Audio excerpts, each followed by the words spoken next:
Greetings, YouTube. Today we're going to do a quick unboxing of the Dyson V10. And normally I don't review crap like this, but so that's my bias speaking and years of industry knowledge.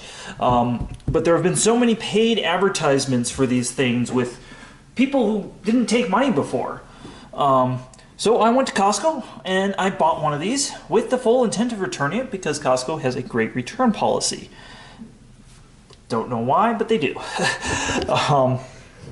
So this is the Costco V10 model, and the Dyson rep was there, and she was super nice, and I was really happy to talk with her about this. And she was not the usual Dyson rep who I've dealt with before, who was super nice as well. I found out she had gone to another place, and that her job had been crossed out because they don't do local dealers anymore. Anyways, so I've got a Dyson V10 here, and this is Costco edition, so it's added value. Again, so this has a motor head, which is what it is, and then it has these accessories. So we're just going to open the box real quick and see what's in the box, and I suspect I'll have to charge it. If not, I will turn it on and run it for a little while. Now this box, this is a heat gun, and the reason I'm going to do this is because I'm going to be super nice and pack it up real well when I go to return it. And I'll clean it out real well. So we'll probably give this a couple-week evaluation and then make another video on that. Ooh, it just melted right off. So use the lower setting on the heat gun. Got it. Alright. So that's all I need from the heat gun. And we've got the box open. Another note that the Dyson rep was nice enough to talk to me about was that this is now made in Malaysia. It's not made in China. So we have a Dyson envelope with the 1-800, no need to return to store. And they put the serial number on the manual, and that's always been a nice touch. And this is an SV12 is the model. So this has got the bigger cyclone. So we have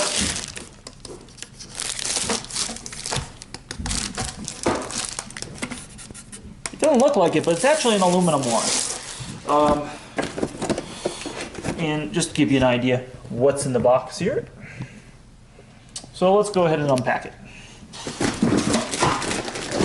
We got a Dyson motor unit. We've got, curious about the charger, because that's been kind of a weak point in the past. And the charger comes in two pieces. Looks like this goes on the wall and then you snap this into it. We're not actually going to mess with that. And it comes with screws and mollies. So that's, if you wanted to see what hardware it comes with, I'll show you. It comes with screws and mollies.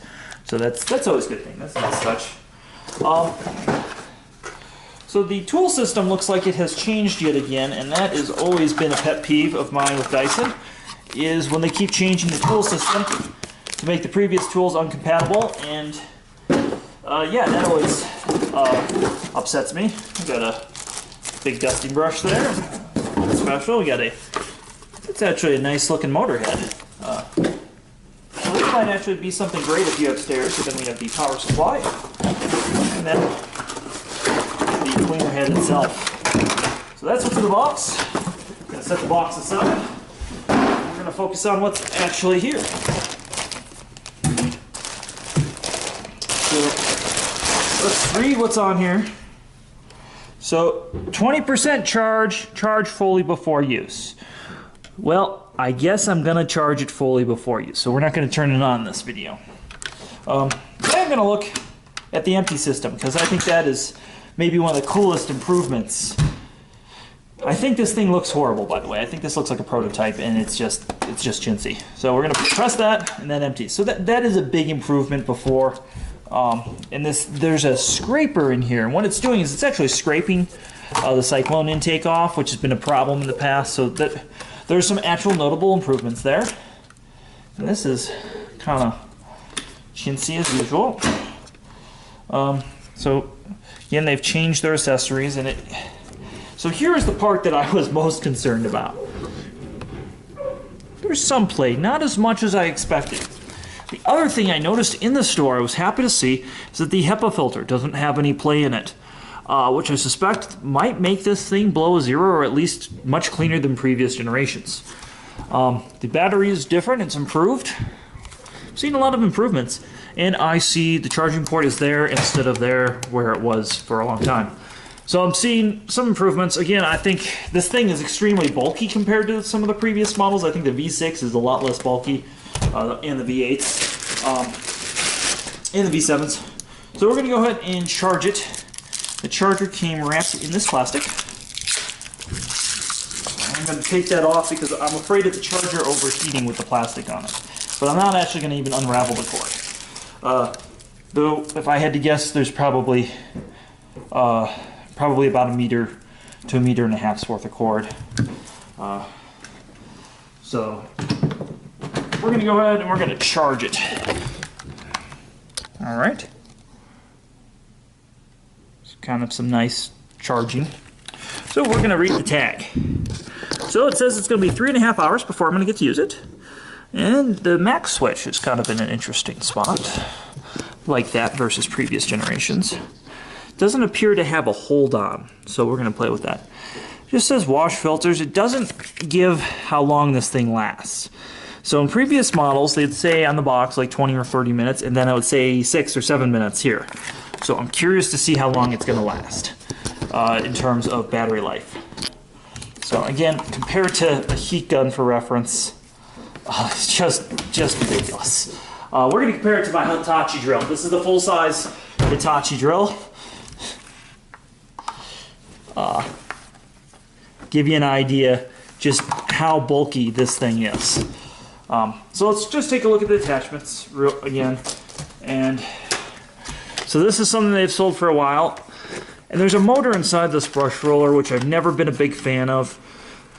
Something that's added to this is there's a squeegee behind here, which will help with bare floor pickup. The wheels do appear to have some sort of soft rubber coating. I'm cautious that this thing, with this brush rotating and how this is made, that this won't just harm the bare floor. I think if you had tile or something, that would be just fine, but in terms of my wood floor, I'm pretty picky. So I'm going to, real quick, we're going to just set a flat piece. I happen to have ebony here. Just real quick, I want you just to see the gap here, and that's a good thing, because that's going to allow big objects to pass through here. So that's a good thing. Again, you can see that there's all these half moon. Like this restricts airflow greatly by doing that. It's not the best idea, Dyson. The crevice tool, they've really gone minimalist with the side vent holes, which I like. And let's open this dusting brush and see what this looks like. All stuff is carton, kind of neat. Probably environmentally friendly packing. Got dust brush there.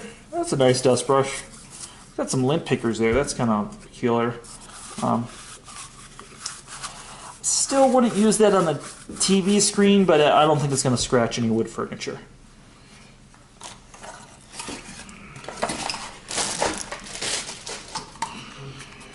This has a lint picker because this is your upholstery tool. That's just as soft. Again, still wouldn't use it for really delicate stuff. And we have this tool, which has a motor in it, which is a good thing. So we're going to real quick grab the tape measure, and I'm just curious to see how long the wand is.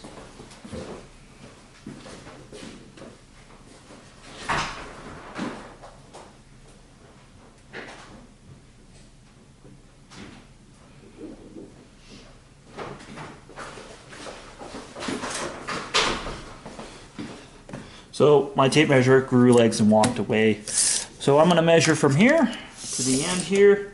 The wand is 26 inches, which is just a shy over 2 feet. So I'm curious, I'm a pretty tall dude. That seems kind of short, but there is probably maybe an additional 6 inches there. So maybe that will help make up for it. We'll see if I'm too tall for this thing. So that's the first look at the Dyson. Please, if you are following my channel, please subscribe. And if you're not subscribed, go ahead and hit that subscribe button. And then we are on Instagram, so please go follow us, and I will probably follow you back next time I log in Instagram. And of course, thank you to all of our Patreon supporters who continue to make this channel a reality and make it possible to buy things like this to review. Again, this is not a paid review by Dyson. I bought this with my own money at Costco. And it was quite... let's look at my Costco receipt here. So yeah, I bought this and it looked like it cost me $479. So, anyways, again, thank you, my Patreon supporters.